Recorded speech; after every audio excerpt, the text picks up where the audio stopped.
The St. Michael Hospital was one of the most prestigious in New York City, with its white walls and endless corridors that seemed to hold thousands of stories. On that autumn afternoon, Sophia walked hurriedly down one of these corridors, her heels echoing against the marble floor. There was something different in the air, an almost palpable tension that the young resident doctor couldn't explain. Approaching the special treatments wing, Sophia noticed her mother, Elizabeth Thompson, an elegant and always impeccable woman, coming out of one of the rooms. What caught her attention was not only her mother's unexpected presence there, but the expression on her face, a mixture of pain and relief that Sophia had never seen before.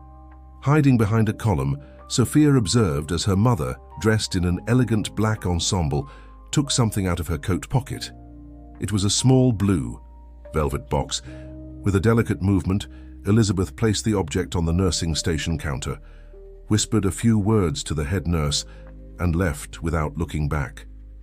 Sophia's heart was racing. In her 28 years, she had never seen her mother show any sign of vulnerability. Elizabeth was known throughout New York's social circle as the Iron Lady, president of the country's largest cosmetics business group and wife of powerful businessman Richard Thompson. As soon as her mother disappeared into the elevator, Sophia approached the counter. The nurse had momentarily stepped away, leaving the small blue box unattended. With trembling fingers, Sophia opened it. Inside, she found a delicate golden ring with an engraved inscription, Salem. "Sophia, what are you doing here?" Her father's deep voice startled her. Richard Thompson, a tall man with graying hair and an imposing posture, appeared at her side. "Dad, I was just..." Sophia quickly closed the box, but not quickly enough. "Where did you get that?" His tone of voice changed instantly, a barely disguised note of panic in his words. "Mom was here. I saw her leaving this box." Richard's face visibly paled. "Don't get involved in this, Sophia. There are things from the past that are better left buried." "What things, Dad? Who is Salem?" "Forget that name." The harshness in his voice made Sophia take a step back. Richard never spoke to her like that. "Give me that." He snatched the box from his daughter's hands and put it in his suit pocket. That night, dinner at the Thompson mansion was an exercise in tension. Sophia observed her parents, trying to decipher the mystery that hung in the air. Elizabeth barely touched her food, her eyes fixed on a distant point. Richard was drinking more than usual, filling and emptying his wine glass with uncommon frequency. "How was your day at the hospital, dear?" Elizabeth tried to sound casual, but Sophia noticed the tremor in her voice. "It was interesting, especially in the special treatments wing." Elizabeth's fork clinked against the plate. "Sophia." Her father's warning tone was ignored. "Who was in room 507, Mum? Who was that ring for?" Elizabeth stood up abruptly, knocking over her wine glass. The red liquid spread across the white tablecloth like a stain of spilled secrets. "Enough!" Richard slammed the table. "Sophia, you are forbidden from asking questions about this matter." But Sophia was no longer a child who was easily intimidated. Years of medical residency had given her a strength that her parents seemed not to recognize. "I have the right to know. If there's something happening in our family..." "Nothing is happening," Elizabeth interrupted, her voice trembling. "Absolutely nothing." Sophia stood up too. "Then why were you crying at the hospital? Why did you leave that ring? Who is Salem?" The sound of breaking glass filled the room. Elizabeth had dropped her water glass but didn't move to clean up the shards. "Your grandmother," Elizabeth began, ignoring her husband's furious look. "You should talk to your grandmother, Helen." "Elizabeth, no," Richard warned, but it was too late. Sophia felt she was close to something important. Helen Thompson, Richard's mother, was an enigmatic figure who lived secluded in her penthouse in Upper East Side. At 80 years old, she still maintained an enviable lucidity and an air of mystery that had always intrigued her granddaughter. "Why, Grandma Helen, what does she have to do with this?" "Nothing," Richard answered sharply. "Your mother isn't thinking straight." But Sophia had already decided. Tomorrow she would visit her grandmother. Helen had always had a special relationship with her, different from the formalities that marked the rest of the family. If there was someone who could start unraveling this mystery, it would be her. "Excuse me," Sophia said, rising from the table. "I need to rest. I have an early shift tomorrow." As she climbed the stairs to her room, she could still hear her parents arguing in hushed, agitated whispers in the dining room. Something was very wrong in that family, and she would find out what it was. The name Salem wouldn't leave her head, echoing like a distant song that refused to be forgotten. In her room, Sophia opened her laptop and started researching. She didn't know exactly what she was looking for, but her years of academic research had taught her that every mystery leaves traces. Somewhere, there should be a clue about who Salem was and why this name caused so much discomfort in her family. The night would be long, but Sophia was determined. Tomorrow she would visit her grandmother, Helen, and she wouldn't leave without some answers. Helen Thompson's penthouse occupied the top floor of one of the most luxurious buildings in the Upper East Side. On that Saturday morning, Sophia found her grandmother sitting on the terrace, admiring the suspended garden that had transformed the place into a true urban oasis. At 80 years old, Helen still maintained the elegant posture and perceptive gaze that had characterized her throughout her life in New York's high society. "I knew you would come," Helen said without turning around, her voice calm and melodious. "The past has a peculiar way of resurfacing, doesn't it?" Sophia sat down next to her grandmother, observing how the sunlight played with the silver strands of her hair. "Grandma, I need to know the truth. Who is Salem?" Helen closed her eyes for a moment, her wrinkled hands lightly squeezing the teacup she was holding. "Salem, how long it's been since I heard that name spoken aloud. Yesterday I saw Mom at the hospital. She left a ring with that name engraved." "So the time has finally come," Helen murmured, more to herself than to her granddaughter. She stood up with surprising agility for her age and walked to an old bookshelf. "Come with me, Sophia. There's something you need to see." In the study, Helen unlocked a secret drawer in her desk and took out an old diary with a leather cover worn by time. "This diary belonged to your Aunt Abigail, my eldest daughter, your father's sister." "Aunt Abigail? But Dad always said she moved to Europe decades ago." "Your aunt never went to Europe, Sophia." Helen opened the diary carefully. "Abigail confronted your grandfather, my husband, in a way that no one else dared to do, and she paid a high price for it." Sophia felt a shiver run down her spine. "What happened to her?" "Abigail was different from all of us. She had a free, indomitable spirit. At 20, she fell in love with a street artist, a talented painter named Michael. Your grandfather George was furious when he found out. For him, our family should only associate with people of the same social level." Helen flipped through the diary until she found an old photograph. In it, a stunning young woman smiled next to a long-haired young man with a dreamy look. "This is Abigail with Michael, and this..." Helen turned the photo over, revealing a second image. "Is Salem their daughter?" Sophia took the photograph with trembling hands. The baby in the image had large, expressive eyes, very similar to her own. "Salem is my cousin?" "Yes. When Abigail got pregnant, your grandfather gave her an ultimatum. Either she ended things with Michael and gave the child up for adoption, or she would be disinherited and expelled from the family. Abigail chose to run away with Michael and their daughter. But then why was Mom at the hospital with a ring for Salem?" Helen sighed deeply. "Because your mother, Elizabeth, was the only one who maintained secret contact with Abigail all these years. She helped the couple settle in a small town upstate, away from George's watchful eyes. But something happened. At that moment, they were interrupted by a loud knock on the door. Richard Thompson burst into the study, his face red with fury. "Mom, how dare you?"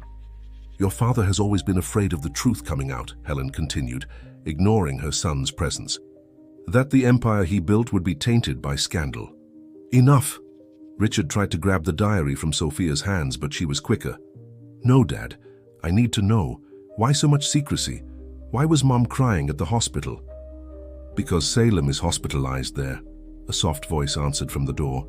Elizabeth was standing at the entrance of the study, her eyes watery. "She needs an urgent bone marrow transplant, and you, Sophia, might be compatible." The silence that followed was deafening. Sophia looked at the diary in her hands, at the photo of the baby she now discovered to be her cousin, and at her parents. The truth was beginning to reveal itself, but there was still much more to be discovered. "Why didn't you tell me before?"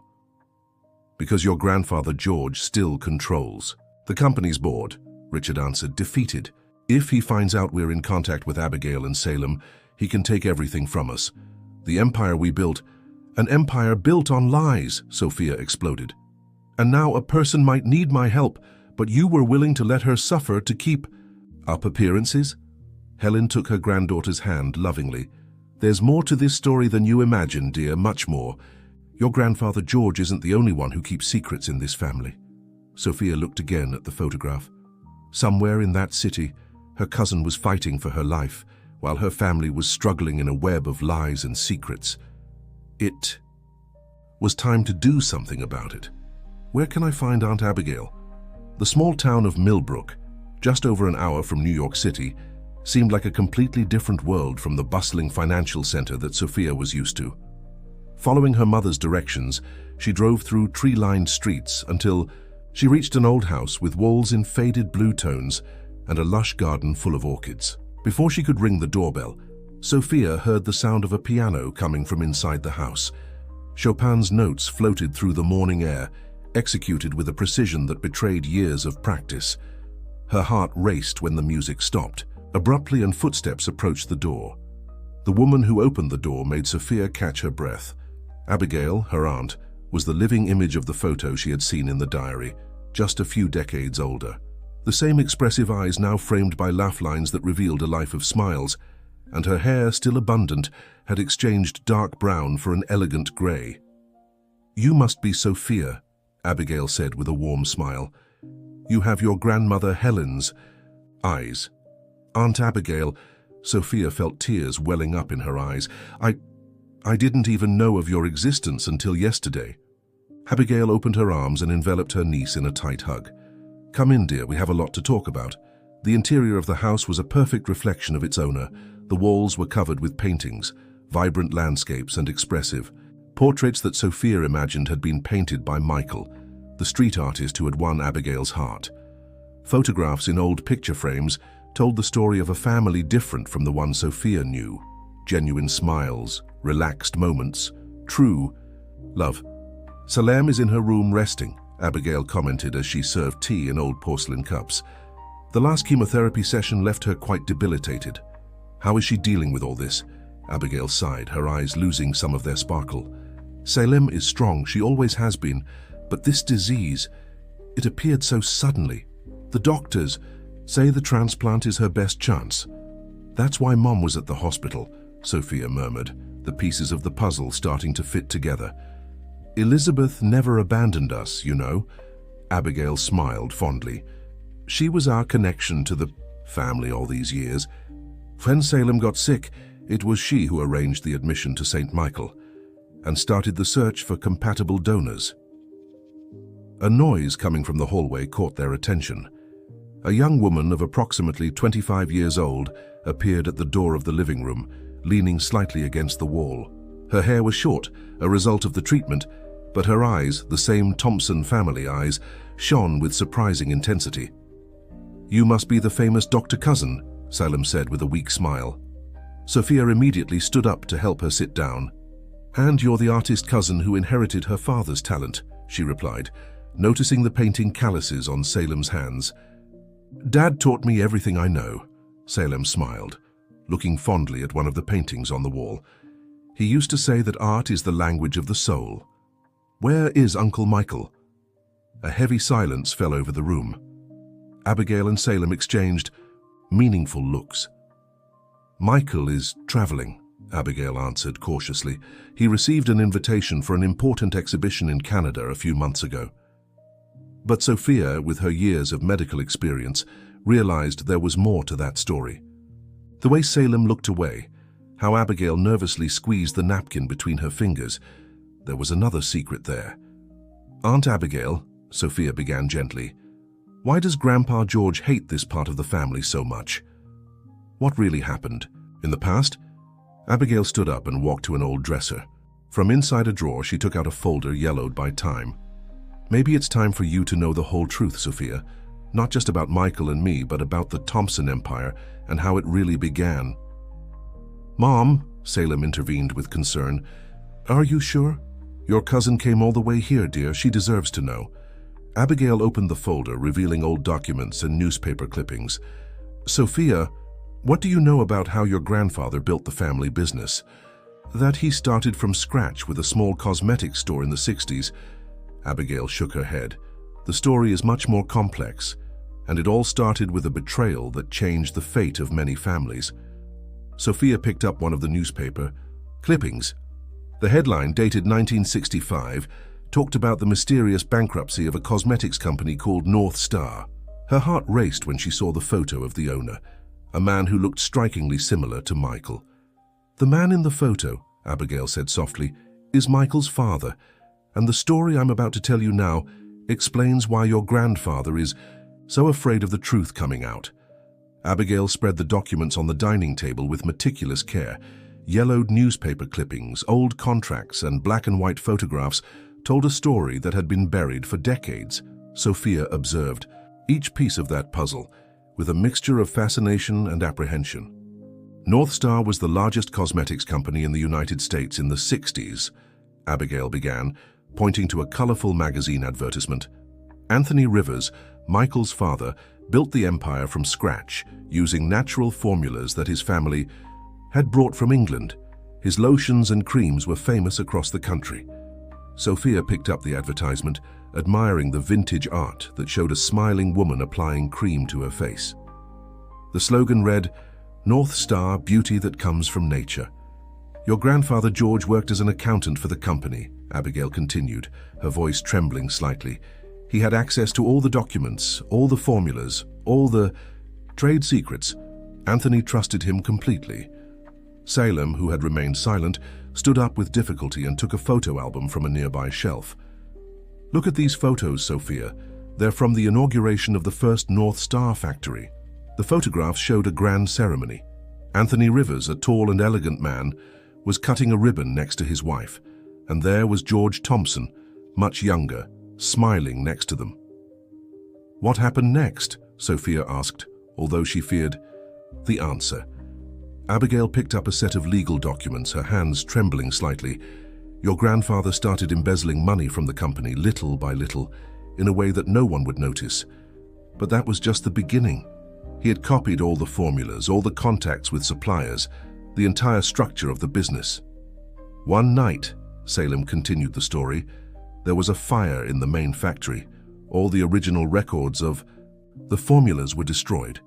And coincidentally, that same week, several of the company's bank accounts were mysteriously emptied." Sophia felt her stomach churn. "Grandpa George?" "Yes," Abigail confirmed. "He orchestrated everything. With the stolen formulas and the embezzled money, he opened his own company, the one that is now the Thompson Empire. Meanwhile, North Star, without resources and without its original formulas, went bankrupt in a matter of months. Anthony tried to fight in court," Salem added, showing old legal proceedings. "But your grandfather had planned everything meticulously. There was no concrete evidence, only suspicions. And George had already started building his political connections." Sophia frantically flipped through the documents, her world crumbling with each new revelation. "But how did you discover all this?" Abigail opened a secret drawer in the desk and took out a sealed envelope. Michael always knew the truth. His father had left a diary detailing everything, but asked him to open it only when he was ready. "When we fell in love and Michael discovered that I was George's daughter, it was as if fate was playing a cruel trick," Salem completed. "The son of the man who lost everything fell in love with the daughter of the man who stole everything. That's why Grandpa was so furious about your relationship," Sophia murmured. "It wasn't just social prejudice. He was afraid the truth would come out." "Exactly," Abigail agreed. "When I got pregnant with Salem, your grandfather panicked. A granddaughter uniting the two families was his worst nightmare. That's why he tried to separate us, threatened us, tried to buy our silence." Sophia picked up another document from the table. It was a recent letter dated just 3 months ago. "And this one?" Abigail and Salem exchanged tense looks. "This is the reason why Michael is really absent," Abigail admitted. "Your grandfather discovered that we kept all this evidence. He threatened to expose some secrets that would destroy Michael's artistic career if we didn't hand everything over. But you still have the documents here." "These are copies," Salem explained. "Dad took the originals to a safe place, far from George's reach. He's gathering support, preparing to finally expose the whole truth." Sophia looked at the letter again, noticing her grandfather's shaky signature. The threat was clear between the lines. Either Abigail's family handed over all the evidence, or George would use his power and influence to completely destroy them. "There's something else you need to know," Abigail said, picking up one last envelope. "Something that not even your mother Elizabeth knows yet, and this could change everything." Sophia's phone rang suddenly, interrupting the moment. It was a message from her mother. "Come home immediately. Your grandfather has discovered everything." The Thompson mansion was plunged into an atypical silence when Sophia arrived. The sun was beginning to set, painting the New York sky with orange tones that contrasted with the tension in the air. In the grand entrance hall, Frank, the butler who had served the family for decades, waited with a worried expression. "They're all in the library, Dr. Sophia," he informed in a low voice. "Your grandfather arrived an hour ago." Sophia climbed the stairs with her heart racing, the documents Abigail had entrusted to her weighing in her bag like lead. As she approached the library, raised voices escaped through the half-open door. "How dare you defy me like this, Elizabeth?" George Thompson's voice thundered. "After everything I've done for this family." "What you did was build an empire on lies, Dad," Richard's voice surprised Sophia. She had never heard her father confront her grandfather in that way.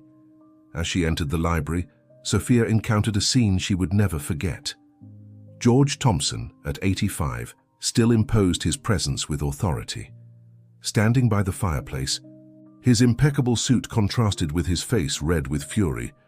Elizabeth and Richard stood side by side, for the first time seeming united against the patriarch. Helen occupied her favorite armchair, observing everything with a calmness that seemed out of place. "Finally the doctor decides to honor us with her presence," George said sarcastically upon seeing his granddaughter, "after fraternizing with traitors." "Abigail is not a traitor," Sophia responded, keeping her voice firm. "She just chose love over money. Something you might not understand, Grandpa." "Love?" George laughed humorlessly. "That vagabond painter seduced your aunt to destroy our family. They planned all this." "No, Grandpa. The only one who planned to destroy a family was you." Sophia opened her bag and began to spread the documents on the large, solid wood table. "When you stole everything from Anthony Rivers." George's face visibly paled. Elizabeth approached the table, picking up one of the newspaper clippings with trembling hands. "Dad, is this true?" "They're just lies!" George tried to grab the documents, but Richard stopped him. "Documents forged by that resentful family. I recognize your handwriting on these old contracts, George." Helen spoke for the first time, her voice carrying a deep sadness. "I always knew there was something wrong at the beginning of our empire. But you never told me the truth." "Helen, don't get involved in this," George warned. "Get involved? I've been your wife for 60 years, George. It's time for all the truths to come out." Helen stood up with dignity and walked to a painting on the wall. With a smooth movement, she revealed a hidden safe. "Mum, what are you doing?" Richard asked, confused. "I've kept something here for all these years, waiting for the right moment." Helen typed in the combination with steady fingers. "Anthony Rivers came to me a week before the fire. He suspected that George was stealing from the company and gave me this."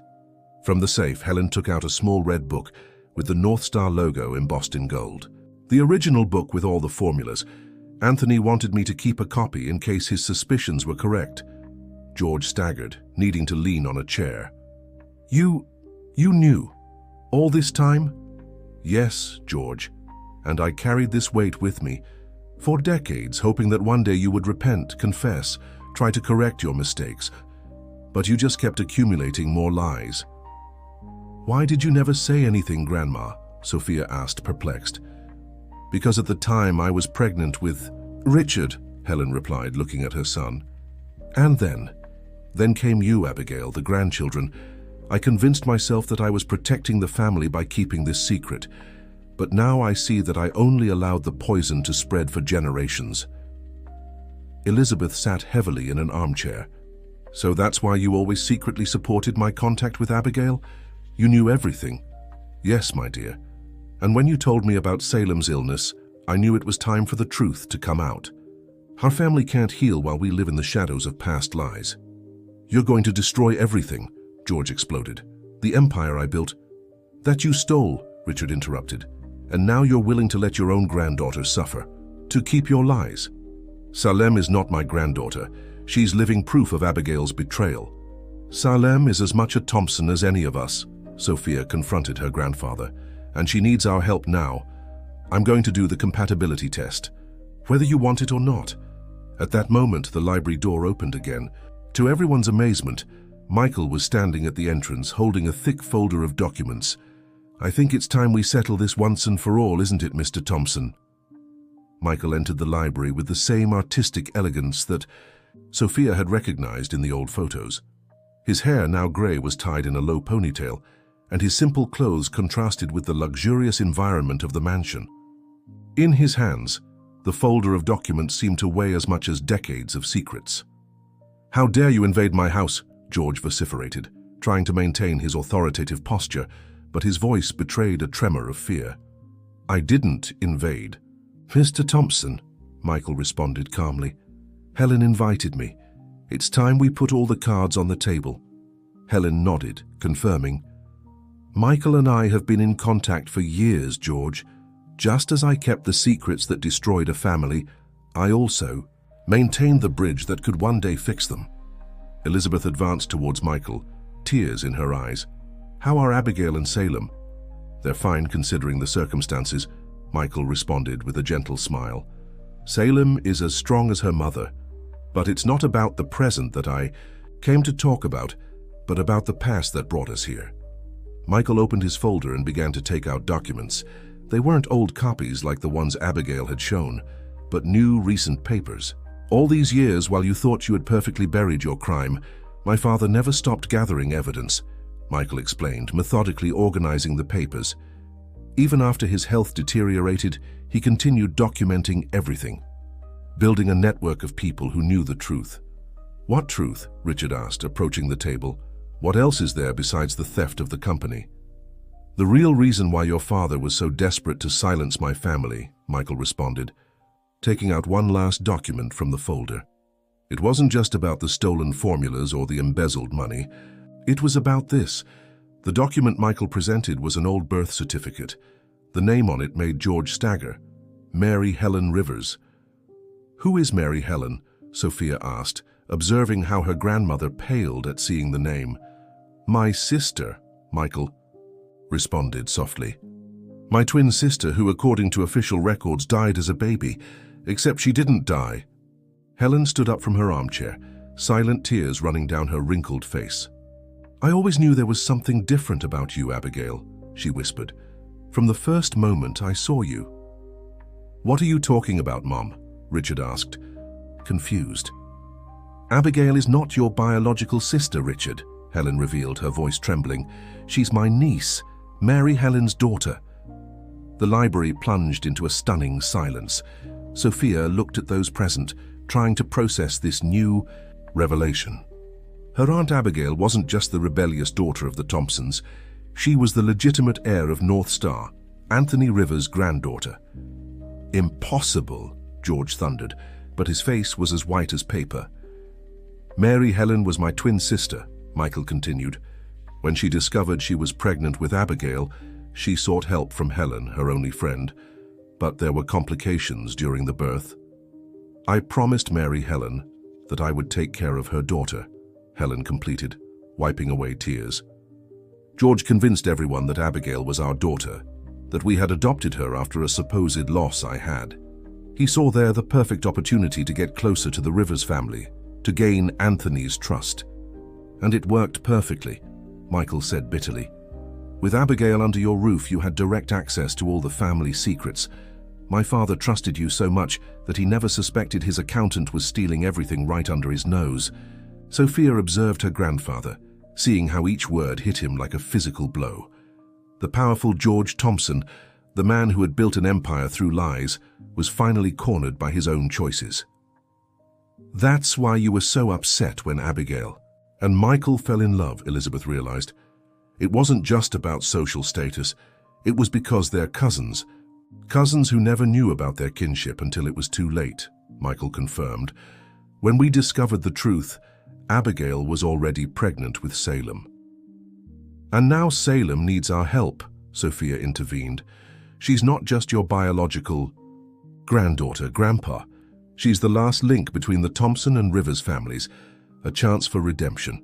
George sank into an armchair, suddenly looking very old and tired. You don't understand. If this story comes out, it won't just be the end of the Thompson Empire. It will be the end of everything we've built. Maybe that's exactly what we need, Helen said firmly. A new beginning. A chance to do things right this time. Michael approached George, extending a new document. I have a proposal for you, Mr. Thompson. A way to fix the mistakes of the past without destroying anyone's future. The sun had set completely, and the shadows in the library seemed to dance with the flames of the fireplace. The moment of truth had arrived, and with it, the chance to transform decades of lies into a new story. Michael's proposal was contained in a navy blue folder, printed on letterhead from one of the country's most respected law firms. As George read the document, his trembling hands betrayed the gravity of the moment. The rest of the family watched, in tense silence, waiting for the patriarch's reaction. This is impossible, George finally murmured, letting the papers fall onto his lap. It's not impossible, Michael responded calmly. It's fair. During all these years, I've maintained contact with former North Star employees, with suppliers, with people who knew the truth. Many of them kept documents, evidence, testimonies, not for revenge, but for justice. Sophia approached and picked up the proposal, reading it aloud for everyone. Merger between Thompson Cosmetics and the new North Star, with equal redistribution of shares between the Thompson and Rivers families, and launch of a new product line using Anthony Rivers' original formulas. So you want half of my empire? George asked incredulously. No, Mr. Thompson, Michael corrected. I want to return to its rightful owner what is hers by right. Abigail, as Anthony Rivers' only living heir, has legal right to all of this. But instead of using the evidence we have to destroy your company through a lawsuit, we're offering a chance for unity. Helen rose from her armchair and walked to the large library window, observing the New York lights that were beginning to dot the night. George, for all these years you've built an empire based on the fear of losing everything. Now you have the chance to build something new based on truth. And there's more, Michael continued, taking out another document from the folder. The line of natural cosmetics that my father developed included a specific formula that never reached the market. One that could revolutionize the treatment of certain skin conditions caused by aggressive treatments such as chemotherapy. Elizabeth gasped, understanding the implication. You mean? Yes, Michael confirmed. My father's last creation could help people like Salem, but we need Thompson Cosmetics laboratories and structure to properly develop and test the formula. Richard, who had been silent until then, approached his father. Dad, I've spent my entire life trying to prove my worth to you, trying to be worthy of this empire, but now I see that true value lies in doing the right thing. The right thing? George laughed humorlessly. You don't understand, Richard. If I accept this, I'll be admitting my guilt. Everything I've built was built on another man's work and dream, Sophia intervened.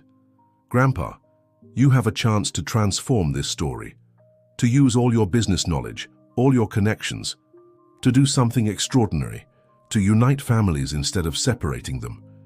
Elizabeth approached Michael, her eyes shining with contained tears. The formula. Are you sure it could help Salem? The preliminary studies are promising, Michael responded. Anthony developed the formula thinking of his wife, who also faced a serious illness. He never got to test it properly, but with current technology and Thompson Cosmetics resources. And what's the deadline for my answer? George asked, his voice betraying a vulnerability that no one in the room had ever witnessed. 1 week, Michael responded. After that, the lawyers are instructed to initiate legal proceedings with all the evidence we've gathered. Helen turned from the window and walked to her husband, placing a gentle hand on his shoulder. "George, I've spent decades keeping secrets to protect this family, but now I see that the real danger was in the silence, not in speaking." "You don't understand, Helen," George murmured. "If I admit, if I accept, everything I've built, my reputation, your reputation." Sophia couldn't contain her indignation. "Salem is fighting for her life, Grandpa, and you're worried about reputation." "Sophia," Michael intervened gently, "your grandfather is facing the most difficult moment of his life, discovering that his past choices not only harmed a family, but also put his own granddaughter's future at risk." A deep silence fell over the library. Through the window, a lightning bolt momentarily illuminated the New York sky, as if nature itself was underlining the drama of the moment. "There's one more thing you need to know," Michael said, taking out one last envelope from his folder. "Something that goes beyond companies and fortunes. Something that Anthony Rivers left specifically for you, Mr. Thompson. A letter he wrote before." The sound of rain beginning to fall outside seemed to cradle Michael's unspoken words. The fate of two families, intertwined for decades of secrets, was about to be decided. The envelope Michael held was yellowed by time, but the red wax seal remained intact, preserving its contents through the decades. With trembling hands, George took the envelope, immediately recognizing the elegant handwriting that indicated the recipient. "To George Thompson, to be delivered when the truth comes to light." The rain was now falling heavily against the library windows, creating a curtain of water that isolated this moment from the rest of the world. Helen sat next to her husband, while the others maintained a respectful distance, aware of the importance of this moment. "Anthony wrote this letter on the night he discovered all your actions," Michael explained softly. "He couldn't deliver it personally, but he entrusted my father with the mission of keeping it until the right moment." George broke the seal carefully, and a subtle aroma of old paper filled the air. His hands were shaking so much that Helen gently held the letter so he could read. "Dear George, if you are reading this letter, it means that the truth has finally come to light. I don't know how much time has passed since that night I discovered your betrayal, but I hope it has been enough for you to understand the weight of your choices. You must be wondering why I didn't immediately report you when I discovered your embezzlement, the theft of the formulas, your plans to destroy everything I built.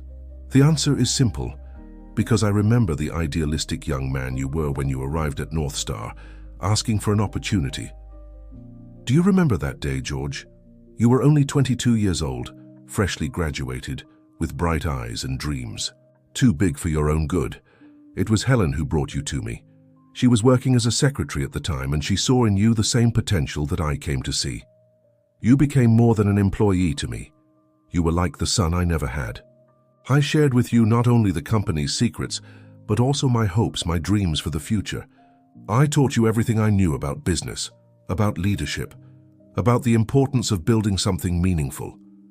Perhaps it was my biggest mistake, trusting too much, loving too much, believing too much. Or maybe it was my greatest success, because your actions, as painful as they were, couldn't destroy my faith in humanity. North Star was never just a company to me, George. It was the legacy of generations of my family, each formula developed with love and dedication. When you stole this from me, you didn't just take documents and money, you took dreams, memories, a lifetime of work. But you know what saddened me the most? It wasn't losing the company or seeing my work being used by someone else. It was seeing the man you became, someone so consumed by ambition that you lost sight of what really matters in life. If you're reading this letter, I imagine you've already built your empire. You're probably a powerful man now, respected, perhaps feared. But I wonder, are you happy, George? Have power and money filled the void that led you to betray those who loved you? I'm not writing this letter to condemn you or to awaken guilt. I write because, even after everything, I still see in you that young man full of dreams. And I believe it's never too late to rediscover that side of yourself. I leave you my last formula, not one for cosmetics, but for life. Forgiveness, love, and the courage to do the right thing, no matter how much time has passed. Helen, your Helen, always knew the truth. She came to me that night crying, wanting to tell everything. But I made her promise to keep the secret, not to protect you, but to protect the love she felt. Sometimes love makes us guardians of the most painful secrets. My daughter Mary Helen left us too soon, leaving us her precious Abigail. Fate has a peculiar sense of irony, doesn't it? Your family and mine intertwined in ways none of us could have foreseen. George, you now have a choice to make. You can cling to the empire you built on lies, or you can use your talent, which was always real and admirable, to transform this story into something new, something honest, something that would make that 22-year-old proud. The power of forgiveness is stronger than any empire, George, and it's never too late to start over. With hope, Anthony Rivers. When George finished reading, silent tears were running down his face. Helen hugged him, also crying, while the rest of the family watched in respectful silence. He knew everything, George murmured, his voice broken. And yet, my father believed in the power of redemption, Michael said softly. He used to say that there's no soul so lost that it can't find its way back to the light. Sophia observed her grandfather, no longer the powerful businessman, but a man confronting the weight of decades of choices. The rain continued to fall, outside as if washing away the past, preparing the ground for something new. "What do you decide, Dad?" Richard asked gently. George slowly stood up, still holding the letter. He walked to the window, observing the city he had helped build, a city that didn't know his empire had been erected on the stolen dreams of another man. "We need to go to the hospital," he said finally. "Salem can't wait any longer." St. Michael Hospital seemed different on that rainy night. The corridors, normally cold and impersonal, seemed to pulse with the energy of revelations and promises of new beginnings. Abigail was sitting next to Salem's bed when the door to the room opened, revealing not just Sophia, but the entire Thompson family. The moment George Thompson saw his granddaughter for the first time would be forever etched in the memory of all present. The powerful businessman stopped at the entrance to the room, his legs faltering slightly. Salem, even debilitated by the treatment, maintained in her eyes the same artistic brilliance she had inherited from her father. "So you're my grandfather," Salem said softly, breaking the tense silence that had settled. George took a step forward, then another, as if each movement required a monumental effort. I'm sorry," he managed to say, his voice choked, "for everything." Abigail stood up, instinctively protective. Michael placed a hand on her shoulder, conveying calm and confidence. "It's okay," he whispered. "It's time to heal old wounds." Helen approached Salem's bed, her eyes shining with contained tears. "You have the same eyes as your grandmother, Mary Helen," she said affectionately. "The same eyes that made me recognize the truth in Abigail so many years ago." Elizabeth, who had been observing the scene in silence, stepped forward with a folder in her hands. "We brought something for you, Salem. The preliminary results of Sophia's compatibility tests. And this," Richard completed, handing over another set of documents, "are the papers to immediately start developing the special formula in Thompson Cosmetics Laboratories. Dad has already signed everything." Salem looked at the documents, then at Sophia, who smiled encouragingly. "You mean—" "Yes," Sophia confirmed. "I'm compatible. And with your grandfather, Anthony's new formula adapted for modern treatments, your chances of recovery increase significantly." Michael took out his inseparable sketchbook and opened it to a specific page. It was a sketch of the old North Star logo, but with a new element, a phoenix rising from the ashes, its wings forming the letter T for Thompson. "The new treatment line will be called Renaissance," he explained, "a tribute to the union of the families and the power of renewal." George, who had been observing everything in silence, finally found his voice. "Anthony was right," he said, looking at Helen. "About everything. About the power of forgiveness. About it never being too late to do the right thing."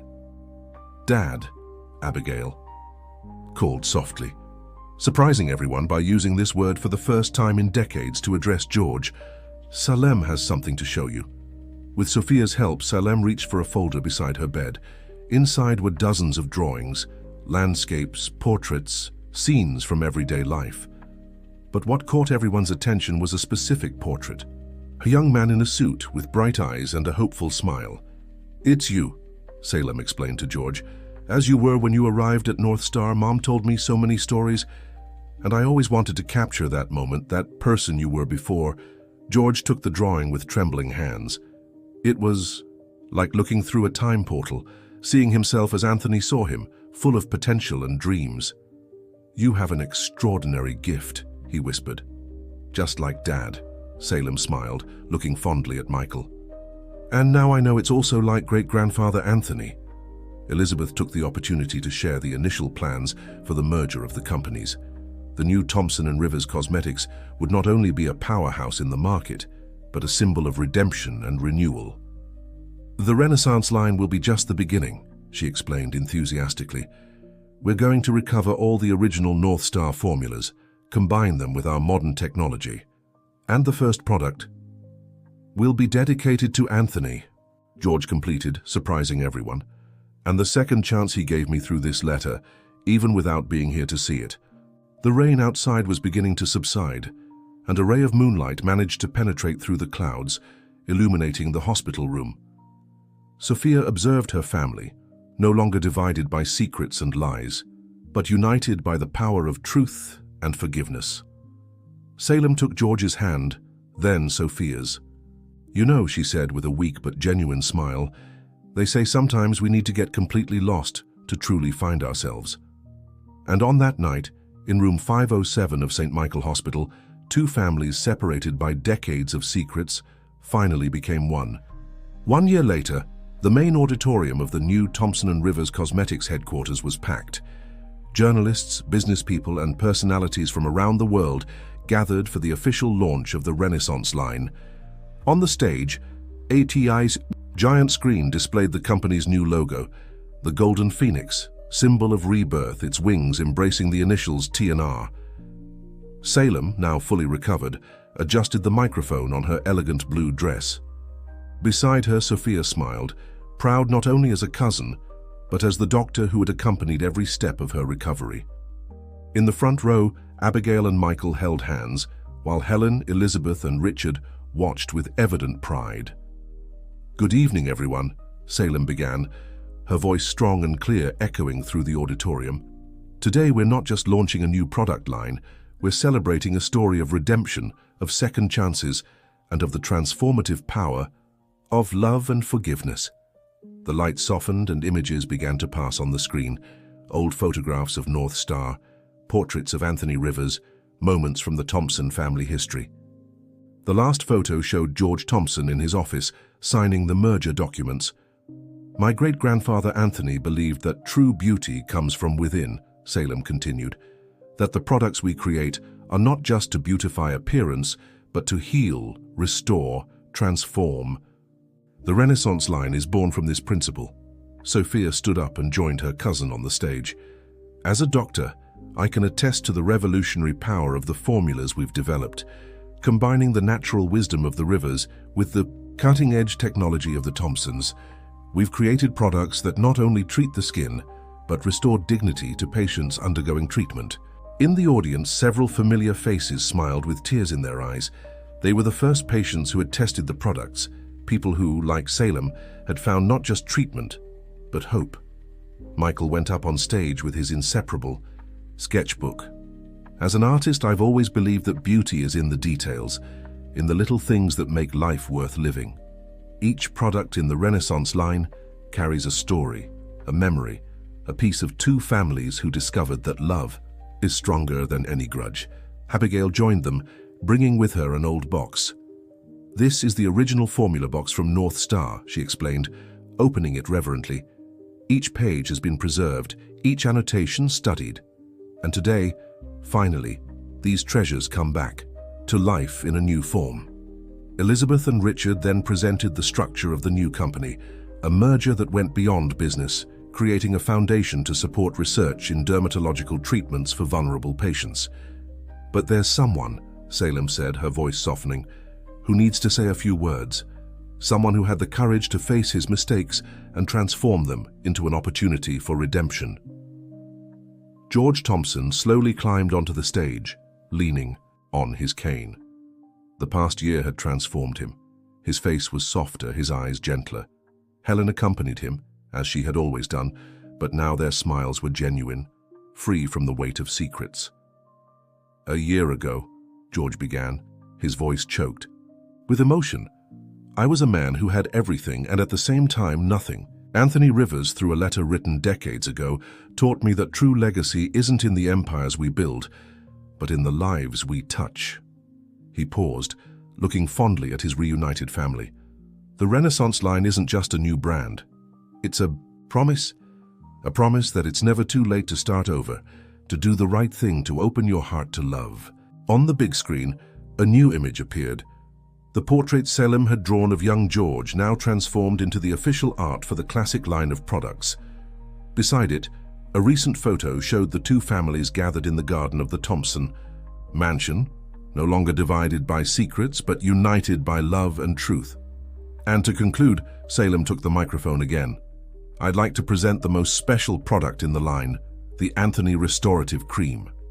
She held up an elegant golden bottle, developed from the last formula my great-grandfather created, perfected with modern technology. This product symbolizes everything we believe in, that true healing begins when we open our hearts to forgiveness. Sophia watched the audience giving a standing ovation, tears of emotion on many faces.